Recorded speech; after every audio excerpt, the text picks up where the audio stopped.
우리 옆에 분들에게 인사하겠습니다. 잘 오셨습니다. 하루 남았습니다. 예. 당신을 축복합니다. 이렇게 인사하겠습니다. 예. 이제 예수님께서 부활하시려면 이제 하루 남았습니다. 여러분 조금만 더 기다리십시오. 오늘은 고난주간 6번째 날입니다. 예수님께서 십자가에서 죽으시고 그 시신이 무덤 속에 이제 안치되신 그런 날입니다. 우리는 주님의 그 임종하시는 모습을 보면서 또 그분께서 어떻게 장사되셨는가를 살피면서 예수님의 죽음의 의미를 우리가 다시 한번 생각하는 그런 은혜의 시간이 되시기를 바랍니다. 첫 번째로 보면 예수님의 죽음에는 우주적인 징표들이 있었습니다.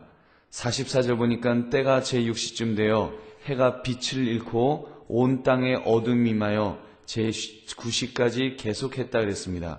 이 예수님의 죽음이 임박하자 한 3시간 정도 그 동안에 흑암이 임했습니다.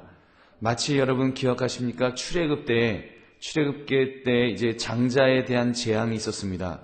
그 장자의 재앙으로 그 장자들이 죽어갈 때 바로 그때 흑암이 있었던 것처럼 오늘 본문에 예수님께서 돌아가시는 임종 바로 그 직전에 그 흑암이 있었다라고 성경은 말씀합니다. 하나님의 아들이 십자가에서 죽으시는 바로 그때 흑암이 임하여서 아무것도 볼 수가 없었다는 것입니다.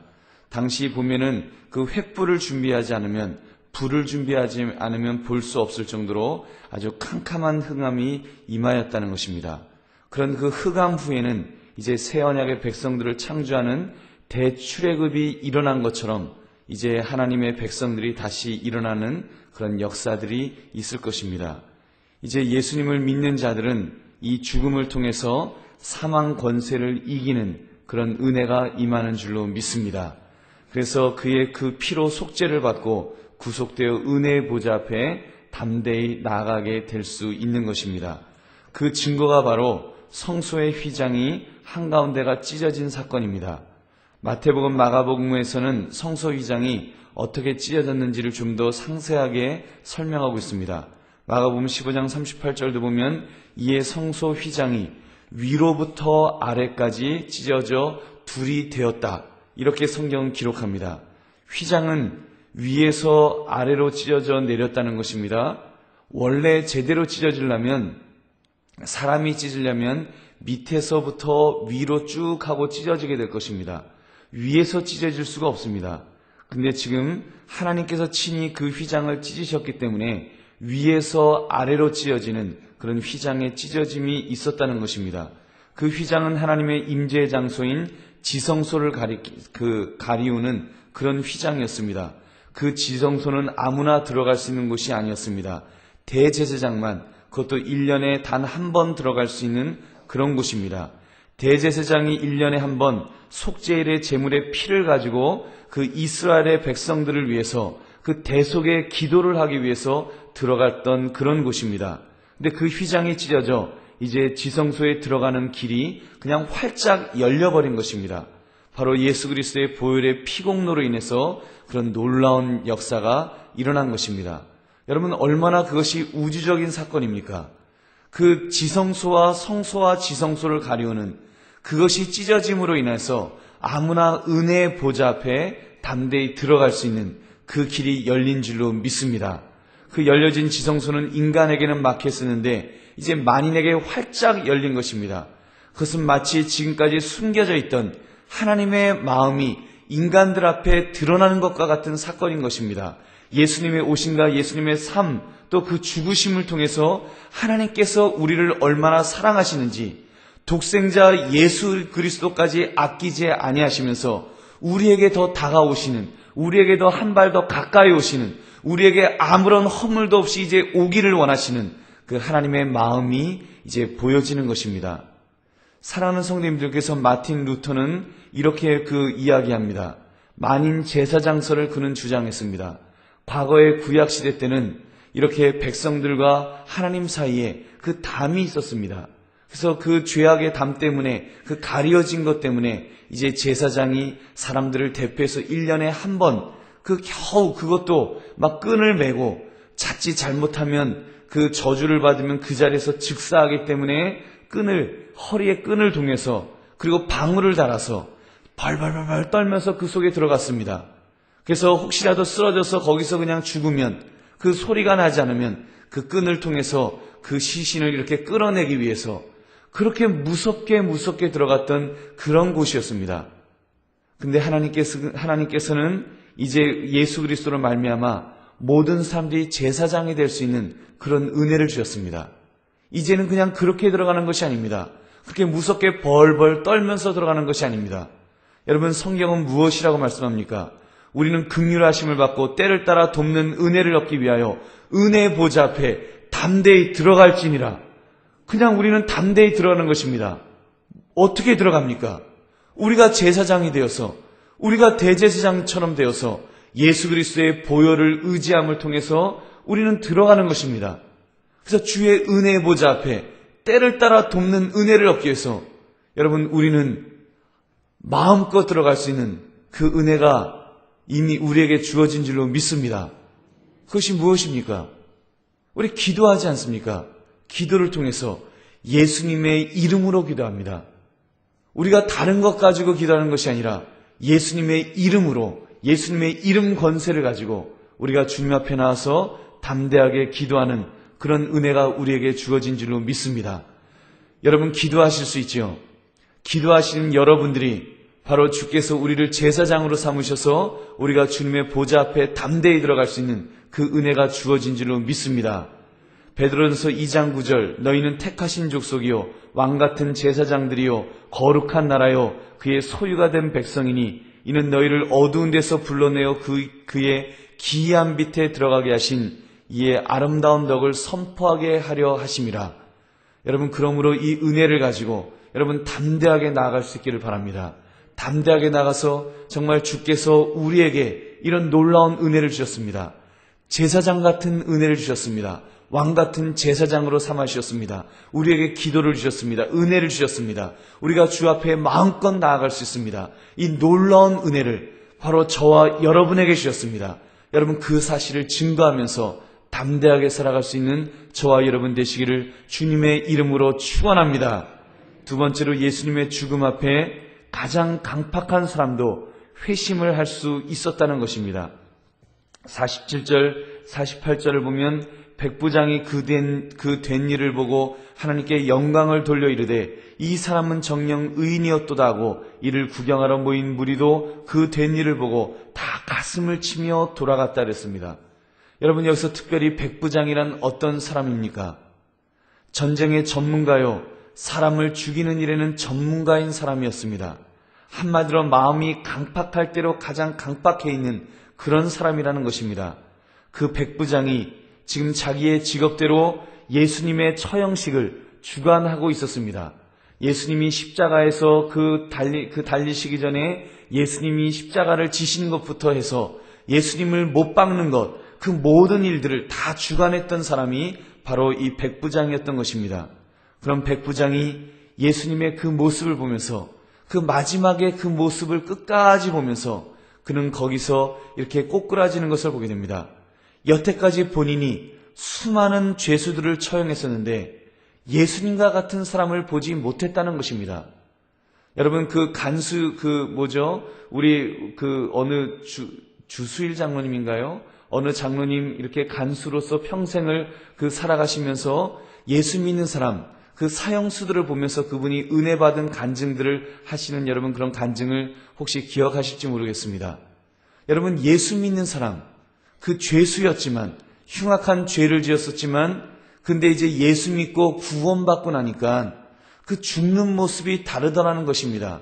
그분의 그 간증을 들어보면 그 예수 믿지 않는 사람들은 그 죽기 전에 그 저주하고 이를 갈구하면서 그렇게 죽는데, 예수 믿는 사람들의 모습은 무엇이 달라도 다르다는 것을 그는 볼 수 있었다는 그 간증을 기억합니다. 여러분, 지금 이 백부장이 더군다나 그 예수님을 바라보는데, 당사자이신 예수님을 바라보는데 그의 마음이 어떻게 변하지 않겠습니까? 다른 죄수들과는 그가 수많은 사람들을 못 박으면서 다른 사람들에게는 느끼지 못했던 것을 예수님을 통해서는 그는 분명히 느꼈을 것입니다. 저분은 죄가 없는데, 저분은 깨끗한 분인데, 저분은 무엇인가 다르다. 내가 지금 도대체 누구를 못 받고 있는가? 그의 가슴에 얼마나 그 두근거림이 있었겠습니까? 그러면서 그가 마지막 하는 이야기는 이 사람은 정녕 의인이었도다. 이 사람은 정녕 죄가 없는 분이었도다. 그가 고백하는 그 모습을 우리는 보게 됩니다. 그렇습니다. 백부장이 만났던 그 예수님은 하나님의 아들이십니다. 그리고 그 하나님을 만나면 어떤 사람도 그 마음의 문을 열게 될 줄로 믿습니다. 여러분, 그 예수님을 만났기 때문에 나 같은 자도 예수님을 영접하고 참으로 하나님을 섬기는 그런 사람이 되었습니다. 여러분들도 그 예수님을 만나신 분들인 줄로 믿습니다. 여러분, 그 예수님을 다른 사람들에게 소개하시기 바랍니다. 내가 다른 사람들을 전도하는 것이 아닙니다. 내가 다른 사람들을 구원할 수 있는 것이 아닙니다. 여러분, 그냥 예수님을 소개하는 것입니다. 예수님이 어떤 분이신지, 예수님이 어떻게 죽으셨는지, 예수님이 어떻게 부활하시는지 그 사실을 그냥 이야기하면 여러분, 그분들이 예수님을 만나는 순간, 그 예수님을 만나는 순간 그들도 예수님에게 돌아오는 그런 역사가 일어날 줄로 믿습니다. 내가 하는 것이 아니라 주의 성령님께서 그렇게 역사하여 주실 줄로 믿습니다. 우리가 그 예수님을 바라보면서 담대하게 또 주님을 만날 수 있도록 소개하는 일을 감당하는 저와 여러분 되시기를 주님의 이름으로 축원합니다. 마지막으로 예수님의 죽음을 예비해 드리는 용기 있는 자들이 있었습니다. 50절부터 54절을 보니까 공회원으로 선하고 의로운 요셉이라는 사람이 있으니 그들의 결의와 행사에 찬성하지 아니한 자라. 그는 유대인의 동네의 아리마대 사람이요 하나님의 나라를 기다리는 자라. 그가 빌라도에게 가서 예수의 시체를 달라 하여 이를 내려 세마포로 싸고 아직 사람을 장사하는 일이 없는 바위의 판 무덤에 넣어두니 이날은 준비일이요 안식일이 거의 되었더라. 지금 일반적으로 사실 죄수들의 시체는 그 전혀 매장하지를 않았다는 것입니다. 그냥 들판에 두어서 들개들이나 또는 독수리들이 먹도록 그렇게 방치해 두는 것이 일반적이었습니다. 그러나 아리마대 요셉은 예수님의 시체를 그런 모욕에서부터 구한 것입니다. 그 공회의원으로 그는 선하고 의로운 요셉이라는 사람이라고 그랬습니다. 그들의 결의와 행사에 찬성하지 아니한 사람, 그러나 하나님의 나라와 하나님의 나라를 기다리는 자, 예수님을 메시아로 믿고 그를 통하여 하나님의 나라가 실현되기를 기다리는 그런 사람이었다는 것입니다. 그래서 그가 빌라도에게 예수의 시체를 달라 하여 이를 내려 세마포로 싸고 아직 사람을 장사한 일이 없는 바위의 판 무덤에 이제 모시게 된 것입니다. 또 갈릴리에서 그 함께 왔던 갈릴리에서부터 따라다녔던 그 여인들이 또 예수님의 그 시신을 보면서 이제 어떻게 할지를 보고 향품과 향유를 준비하는 모습을 보게 됩니다. 여러분, 우리가 이 모습을 보면서 우리가 두 가지를 생각해 볼 수 있습니다. 한 가지는 예수님의 죽음을 예비해 드리는 용기 있는 모습을 보는 것입니다. 여러분, 예수님의 죽음, 예수님의 마지막 가신 그 모습을 보면서 예수님을 장사했던 이 아리마대 이 요셉의 모습을 볼 수 있기를 바랍니다. 그런 용기, 정말 주님의 그 모습을 보면서 내가 그 예수님의 장사드림을 책임지겠다고 나서서 그 일을 감당하고 있습니다. 자기의 무덤을 드리면서 그리고 그 사람들 앞에서 빌라도 앞에서 그 예수님의 시신을 달라고 내가 예수님을 모셔야 되겠다고 여러분 용기 있게 했던 그 아름다운 모습을 보면서 우리도 참으로 그런 용기 있게 주님을 고백하며 살겠다라고 그렇게 다짐할 수 있는 저와 여러분 되시기를 바랍니다. 그러나 또 한 가지는 예수님이 죽기 전에 변호를 해드렸으면 어떻을까라는 그런 아쉬움을 가져봅니다. 오늘 우리 51절 말씀도 보면 가로 열고 그들의 결의와 행사에 찬성하지 아니한 자라 그랬습니다. 예수님께서 그 죽으시기 전에 그 재판 받으실 때 그 아리마대 요셉이 같은 공회의원으로 그가 만약에 그 자리에 있었다면 여러분 그가 좀 더 용기 있게 말했다면 여러분 예수님의 마음이 얼마나 더 위로가 되었을까요? 어차피 예수님은 십자가에 돌아가셨겠지만 여러분 좀 더 용기 있게 여러분 그 자리에 그가 있었고 또 그가 있어서 예수님은 죄가 없는 분이라고 적어도 그 한 사람만이라도 그가 그렇게 고백할 수 있었더라면 여러분 예수님 얼마나 위로가 되실 수 있었을까요? 여러분 우리가 이런 모습을 보면서 물론 마지막이라도 그가 예수님이 돌아가신 후에라도 예수님의 시신을 거두어서 장사 지낸 이 모습 굉장히 아름답습니다. 그러나 여러분, 우리 자신들을 한번 생각해 볼 수 있기를 바랍니다. 모든 사람들이 아니라 그럴 때, 모든 사람들이 군중심리와 군중심리에 의해서 또 모든 사람들이 이를 가면서 예수를 십자가에 못 박아 죽여야 된다고, 예수님을 못 박아 죽여야 된다고 말할 때 적어도 한 사람은 아니라고 말할 수 있었다면 여러분, 예수님이 얼마나 더 위로가 될 수 있었을까요? 마지막까지는 그 모습이었는데, 물론 부활하셨지만 마지막까지는 그 모습에 모든 사람들이 다 배신하는데, 심지어 제자 베드로까지 3번씩 부인하며 뛰쳐나가는 그 상황에서 이 예수님의 마지막 가는 이 모습을 장사 지냈던 아리마대 요셉이라도 예수님이 죄가 없는 분입니다라고 한마디 할 수 있었더라면 여러분, 얼마나 더 큰 위로가 될 수 있었을까요? 여러분, 적어도 우리만이라도 여러분, 우리가 그런 고백을 한번 하면 어떻겠습니까? 주님, 내가 만약에 그런 자리에 간다면 내가 주님을 고백할 수 있기를 바랍니다. 내가 그런 자리에 간다면, 내가 혹시라도 예수님이 재판받으시고 십자가에 달리시는 그런 자리에 간다면 그 자리가 모든 사람들이 반대하고 모든 사람들이 예수를 십자가에 못 박으라라고 그렇게 말하는 그 자리라고 할지라도 주님, 나라도 주님은 죄가 없으신 분입니다 라고 고백할 수 있는 그런 사람이 되기를 원합니다. 여러분, 우리가 그런 한번 다짐을 할 수 있기를 바랍니다. 여러분, 내 자신을 한번 돌아볼 수 있기를 바랍니다.